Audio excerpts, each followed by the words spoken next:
బైబిల్కి ప్రస్తుతం పెరుగుతున్న ఉష్ణోగ్రతలకు సంబంధం ఏంటి? మీకు ఇలా అనిపించిందా? ప్రస్తుతం పెరుగుతున్న ఉష్ణోగ్రతల గురించి బైబిల్ 2000 ఏళ్ల క్రితమే ప్రవచించింది.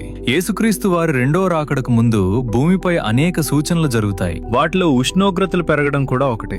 బైబిల్లో ప్రకటన గ్రంథం 16వ అధ్యాయం 8వ వచనం, 4వ దూత తన పాత్రను సూర్యుని మీద కుమ్మరింపగా మనుష్యులను అగ్నితో కాల్చుటకు సూర్యునికి అధికారము ఇయ్యబడును. కాగా మనుష్యులు తీవ్రమైన వేడిమితో కాలిపోయి ఈ తెగుళ్ల మీద అధికారము గల దేవుని నామమును దూషించిరి గాని ఆయనను మహిమపరచునట్లు వారు మారు మనసు పొందినవారు కారని రాయబడింది. అంటే దేవుడు తన రాకడ గురించి ప్రకృతిలో అనేక మార్పుల ద్వారా మనుషుల్ని హెచ్చరిస్తారు. అయినా సరే మనుషులు వీటిని లెక్క చేయకుండా దేవుని వైపు తిరగకుండా దేవునిని దూషిస్తూ ఉంటారు అని అర్థం.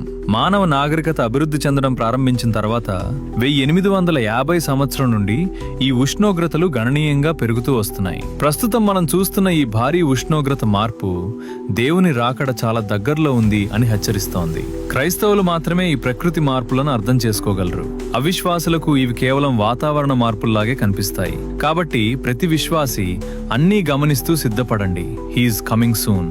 ఈ మెసేజ్ ని మీ స్నేహితులకు షేర్ చేసి మన పేజ్ ఫాలో చేసి పెట్టుకోండి. తెలుసుకోవాల్సినవి ఇంకా చాలా ఉన్నాయి.